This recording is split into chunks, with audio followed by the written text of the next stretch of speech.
Have you ever been called antisocial, too quiet, or simply odd just because you prefer to be alone? Maybe at parties you find yourself standing back, watching the room, seeing what others miss instead of diving into shallow chatter. People might question why you don't join in, why silence feels natural to you, or why you seem distant. But what if the very thing they call a flaw is actually your hidden strength? What if your preference for solitude signals a deeper intelligence, a sharper awareness, and a mind tuned to something beyond the ordinary? Carl Jung once said, "Your vision will become clear only when you can look into your own heart. Who looks outside dreams. Who looks inside awakes." This is not just poetry, it is psychology. Most people go through life copying others, blending into conversations, laughing at the right times, and nodding when the crowd nods. They repeat the patterns of those around them and rarely stop to ask why. But those who hold back, those who don't force themselves to blend in, often see truths others refuse to confront. Society tries to convince you something is wrong with you if you're not constantly social. If you prefer a quiet evening over endless gatherings, or if small talk drains you, you get labeled as strange or broken. Yet the reality may be the opposite. You're not antisocial. You're awake in a world that's half asleep. Real intelligence isn't measured by how often you speak or how loud your presence is. It's found in the ability to notice, to question, to see patterns where others see nothing at all. Jung believed that most people never truly meet themselves because they are too busy living out roles written by family, culture, or peers.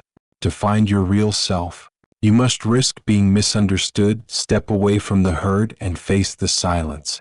That silence, which makes others so uncomfortable, becomes your sanctuary. Where others feel fear, you feel at home.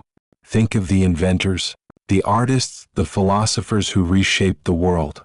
Almost all of them were called odd, distant, or eccentric at some point in their lives. They weren't obsessed with fitting in, they were obsessed with truth. They spoke when they had something to say, not because they were afraid of being silent. Have you noticed how some people avoid quiet at all costs? They surround themselves with noise, screens, endless schedules, and constant validation. Why? Because silence forces them to hear their doubts and insecurities. But for you, solitude isn't emptiness, it's depth. It's not a weakness, it's resilience. Jung described this as the path of individuation. It is the process of separating from the collective noise and meeting yourself face to face. Most people never attempt it because it feels easier to stay inside the comfort of the crowd. But those who dare are the ones who transform the world, even if they are never fully understood. As Friedrich Nietzsche once wrote, "The individual has always had to struggle to keep from being overwhelmed by the tribe." And it is true. Choosing to think for yourself can make you an outsider, but it also makes you authentic. If you've ever felt like you don't belong, like you're tuned to a different frequency, remember this. Your mind is not a problem, it's a gift. You are not antisocial, you are simply more awake, more observant, more sensitive to truth than most around you. Why does this happen? It's not just personality, it's about how you process the world. Most people are wired for group survival, always scanning for cues from others, eager to mirror behavior and trends. But your mind isn't satisfied with imitation. You crave understanding. You grow restless with shallow conversation because your mind seeks something real. Psychological studies show that highly intelligent or deeply introspective people often feel less connected to large groups and more connected to ideas, creativity, and nature. It's not that you cannot socialize. It's that you choose carefully how to spend your energy. And that choice is what sets you apart. Still, the world may try to pressure you into changing. They may say, just try harder to fit in. Be more outgoing. Don't be so serious. But asking you to do that is like asking a tree to turn into a river. You are not designed to flow where everyone else does. You are built to grow where your roots find strength. This is not arrogance. It's not about looking down on others. It's about understanding that depth often lives in quiet places. Sometimes wisdom looks like the person sitting alone, reading, reflecting, or quietly observing. And that quietness is the soil where clarity grows. As philosopher Soren Kierkegaard once wrote, "The crowd is untruth. It is in solitude that truth emerges, not in the noise of conformity." When you are alone, you begin to hear your thoughts without distortion, unshaped by the expectations of others. That's where authenticity begins. The mistake most people make is running from silence. They fill every moment with distraction because stillness feels unbearable. But for you, stillness is strength. You learn from it, you sharpen your awareness, and you turn solitude into a tool. The next time someone calls you antisocial, remind yourself of this. You are not less, you are more. You see the world with open eyes, even when others prefer to look away. Across the world, countless others feel as you do. Quiet minds, deep thinkers, people who don't fit in because they were never meant to. Together, though unseen, they are shifting the world one thought at a time. So here's the question. Are you ready to stop apologizing for being different? Are you ready to embrace your quiet nature not as a flaw but as your secret strength? In the next chapter, we will explore the psychology of why society misunderstands you and how you can transform your quiet intelligence into the sharpest tool for living a life of authenticity.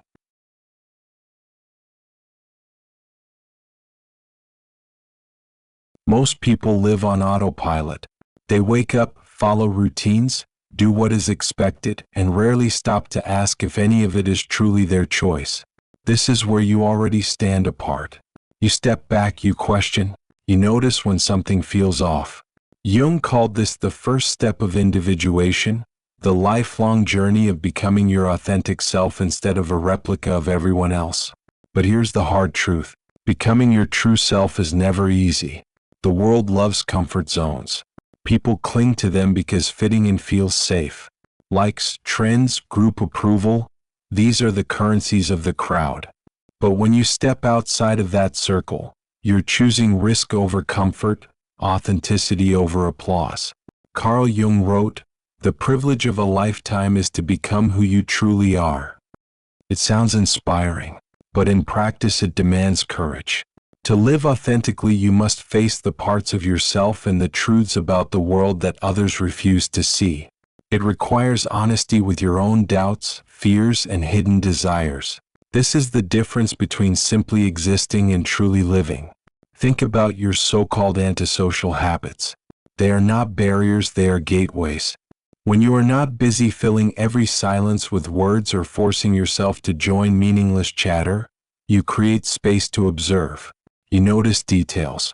You sense when energy in a room shifts.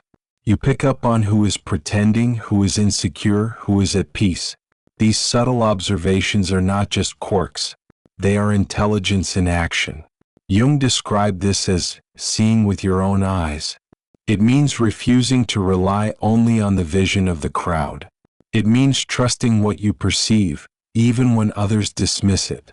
This is why observers, deep thinkers, and quiet souls often become innovators. They see not just what is happening, but why it is happening beneath the surface. Have you ever watched a group conversation unfold and felt like you could see the layers hidden inside it? The nervous laugh, the forced agreement, the tension no one names. While others are lost in noise, you are reading between the lines. That is not antisocial, that is advanced awareness. Jung also warned of a danger. When you spend all your time inside the crowd, surrounded by the opinions of others, you begin to lose your own. Your thoughts start blending with theirs until you cannot tell where you end and they begin. That is why solitude is not optional for you, it is essential. In silence you hear your real voice again. You reconnect with your inner compass.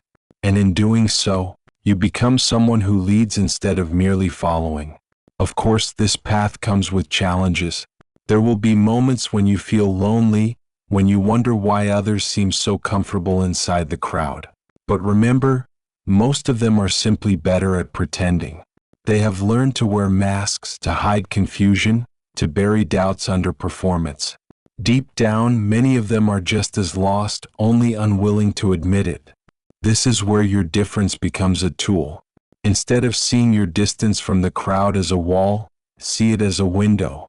You are not cut off from the world, you are able to see it more clearly.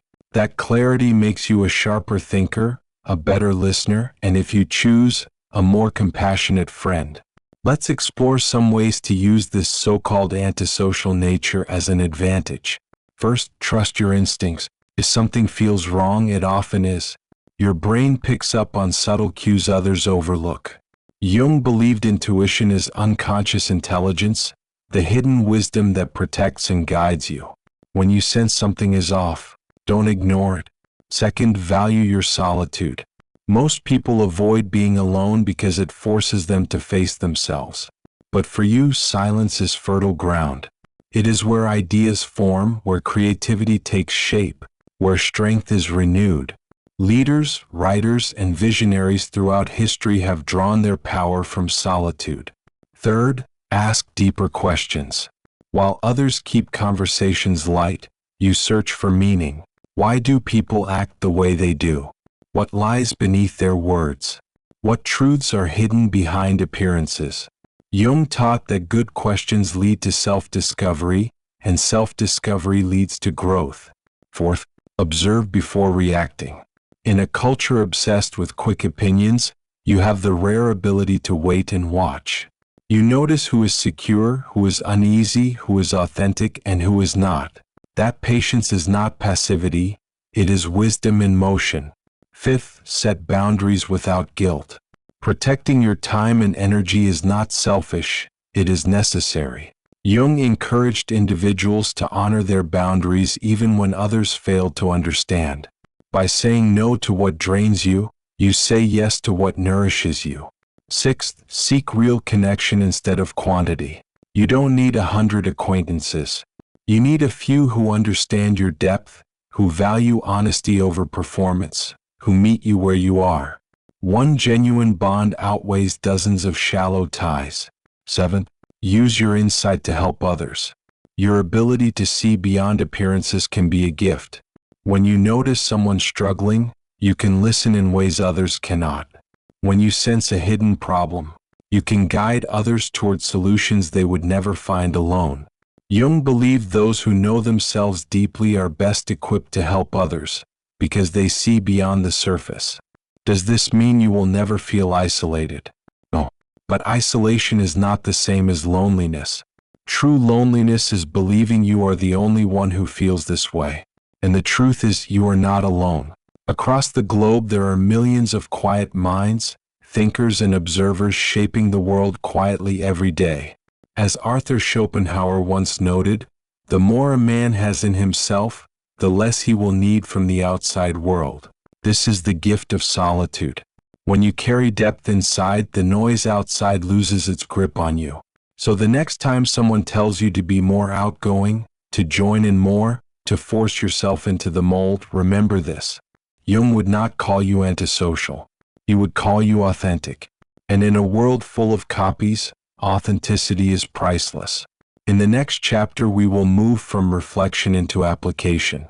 We will see how you can take these strengths, your quietness, your questions, your ability to observe, and turn them into practical tools for building confidence, creating meaningful connections, and living fully on your own terms.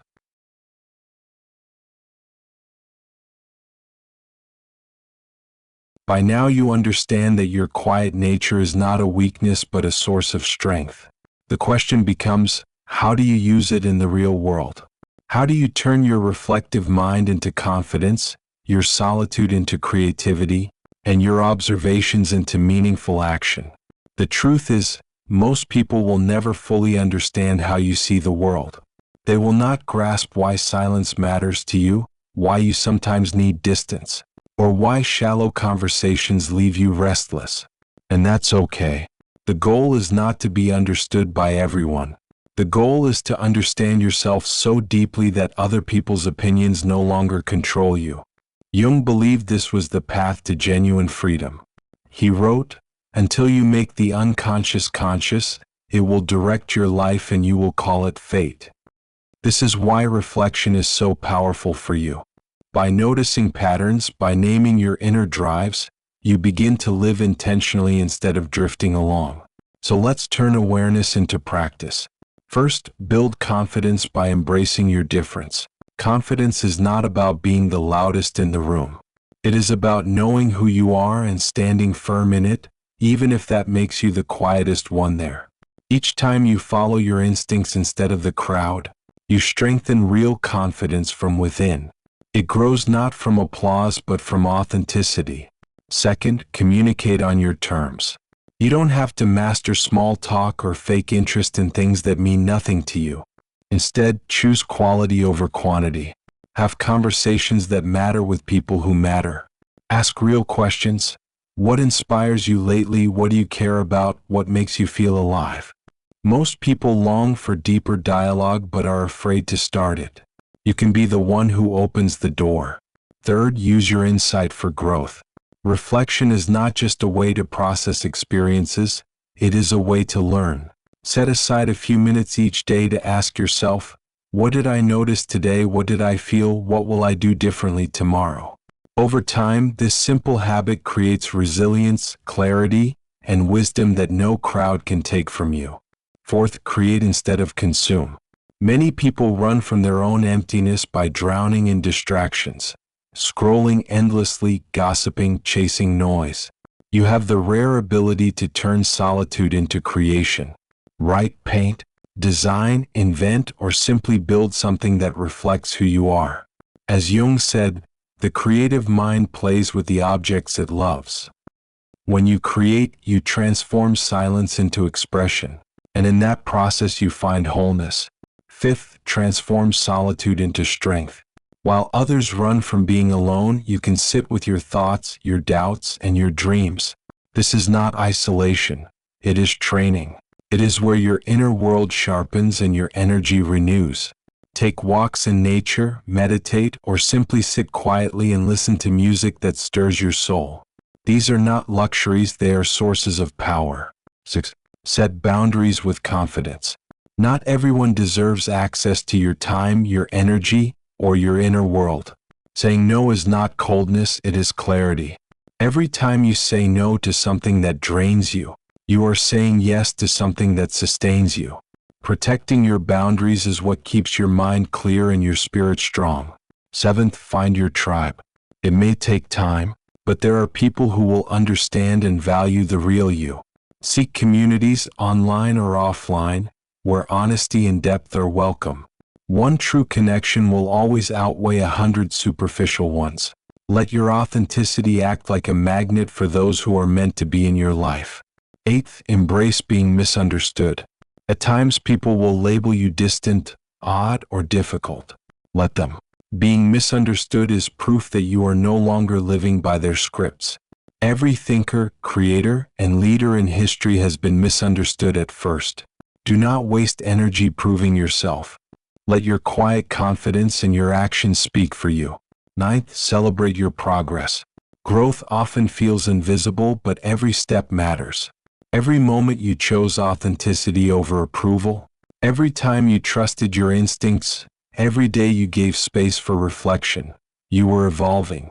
Acknowledge that. Celebrate the courage it takes to live differently. And finally, trust the journey. Authenticity is not a destination but a process. There will be days when silence feels heavy, when doubt creeps in, when the pressure to fit in grows louder. But remember, the very act of walking your own path is the privilege Jung spoke of. It is a lifelong unfolding. You are not antisocial. You are aligned with a deeper rhythm. You are not broken. You are building a life that belongs to you, not to anyone else's script. So the next time you feel out of step with the world, remind yourself of this. Silence is not your prison, it is your power. Observation is not your weakness, it is your wisdom. And solitude is not emptiness, it is the place where you become whole.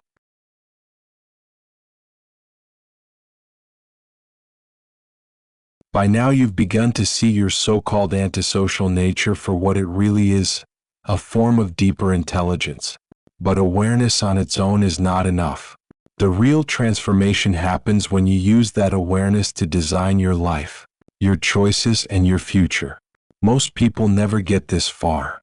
They spend their lives reacting to outside pressures, moving from one expectation to the next, and mistaking busyness for meaning. But you have something different. You have the ability to pause, to reflect, to question. And that pause is what gives you the power to steer your own path. Carl Jung once said, "Who looks outside dreams. Who looks inside awakes." You have already started to look within. The next step is to take what you've discovered there and apply it to the way you live, love, and work. So how do you turn your quiet intelligence into a future that feels bold and authentic? First, build your confidence on authenticity. Stop apologizing for being different. Every time you choose your truth over someone else's approval, you are laying the foundation for lasting confidence. Confidence is not about acting fearless. It is about aligning your actions with who you really are, even if that makes you stand alone. Second, communicate with intention. You don't need endless conversations or constant validation to prove your worth. Choose depth over noise. When you do speak, let it be real, honest, and meaningful. Ask questions that invite others to drop the mask. This is how you turn communication into connection. Third, use reflection as a tool for growth. Make it a daily practice to check in with yourself. What did I learn today? What drained me? What energized me? What truth did I uncover that I didn't see before? This habit builds resilience, clarity, and a deep sense of direction. Fourth, channel your solitude into creation. Instead of filling empty hours with distractions, use them to bring something new into the world. Write a journal, build a project, paint, compose, invent. Creation turns silence into expression. It transforms your inner world into something that can inspire others. Fifth, strengthen your boundaries. Not every invitation deserves a yes. Not every demand on your time is worthy of your energy. Protecting your space is not selfish, it is essential. Every no you say to what drains you becomes a yes to your purpose, your health, your peace. 6. Nurture the right relationships.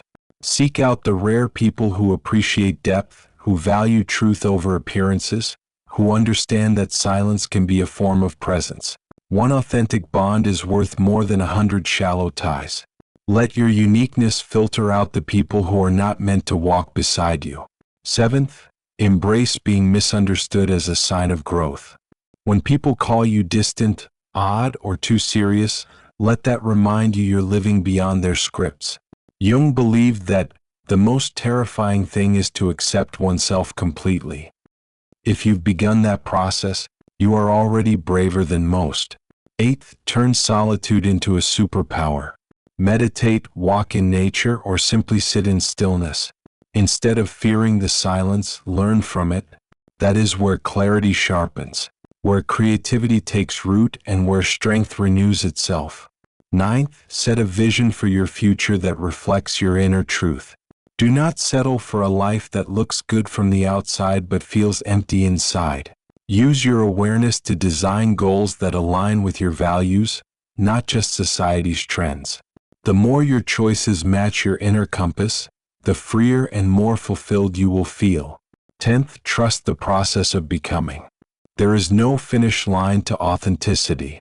It is not a single decision but a lifelong unfolding. Some days it will feel heavy. Other days it will feel liberating.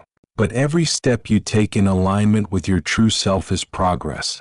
As Friedrich Nietzsche wrote, "No one can build you the bridge on which you, and only you, must cross the river of life." The journey is yours alone, and that is not a burden, it is a gift. So when the world calls you antisocial, remember this.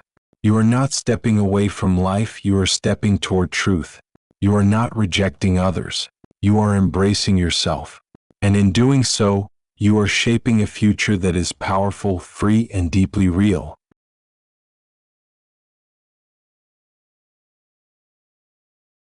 If you've come this far, you've already begun to see yourself differently. You now understand that your quiet nature, your reflective mind, and your preference for solitude are not flaws. They are gifts. But knowledge alone does not change your life. Application does. So how do you take these insights and translate them into confidence, meaningful connection, and a life that feels true to you? The first step is to trust your difference. Every time you apologize for who you are, you weaken your foundation. The world doesn't need another copy. It needs authenticity. And that means holding on to your uniqueness even when others fail to understand. Carl Jung once said, "The most terrifying thing is to accept oneself completely." And yet, that is exactly what gives you freedom. The moment you accept your own mind, its silence, its depth, its questions, you take back the power the world tries to take from you. Second, redefine what confidence means to you. Confidence is not about being loud or dominating every room you enter. It is about walking in alignment with your truth. It is standing in your own space, calm but unshakable, knowing you do not have to pretend. Third, choose connection over conformity. You don't need dozens of surface-level relationships to feel complete. What you need are a few authentic bonds with people who appreciate you for who you are. When you stop chasing numbers and start valuing depth, you discover what real connection feels like. Fourth, communicate with courage. When you do speak, let it be honest. Let your words carry weight, not noise. Ask questions that peel away the layers of small talk. Most people are starving for real conversation without even knowing it. You can be the one to invite them into it. Fifth, protect your solitude. Do not let others guilt you into constant activity or endless availability. Your solitude is where clarity is born, where creativity takes shape, and where you return to yourself. Guard it the way others guard their valuables, because in many ways, it is the most valuable thing you have. Sixth, create instead of consuming endlessly. Instead of filling your silence with distractions, use it to produce something meaningful. Write a page, record an idea, paint, build, compose. Each act of creation strengthens your voice in a noisy world. And in creating, you bring your inner world into the outer one. Seventh, practice reflection as a daily ritual. Take a few minutes each night to ask yourself, what did I notice today? What did I feel? What did I learn? This habit grounds you in awareness and slowly shapes you into someone guided not by impulse but by intention. Eighth, learn to be comfortable with being misunderstood. The world will try to label you. Some will call you distant, others will call you arrogant, and some will simply not know what to make of you. But remember, every thinker, every creator, every leader who ever stood apart was misunderstood first. Do not shrink to fit their comfort. Let your authenticity unsettle them if it must. Ninth, celebrate your progress no matter how small. Every time you chose solitude over shallow noise, you grew stronger. Every time you trusted your instincts over the crowd, you became more resilient. Every time you honored your truth, you stepped further into freedom. These victories may be invisible to others, but they matter deeply. And finally, live with purpose. Do not let your life be written by others' expectations. Use your awareness to chart your own course. As Jung reminded us, the privilege of a lifetime is to become who you truly are. That privilege belongs to you, and it begins with the courage to live on your own terms. So the next time someone calls you antisocial, smile gently, because you know the truth. You are not less, you are more. You are not running from life, you are engaging it more honestly than most ever will.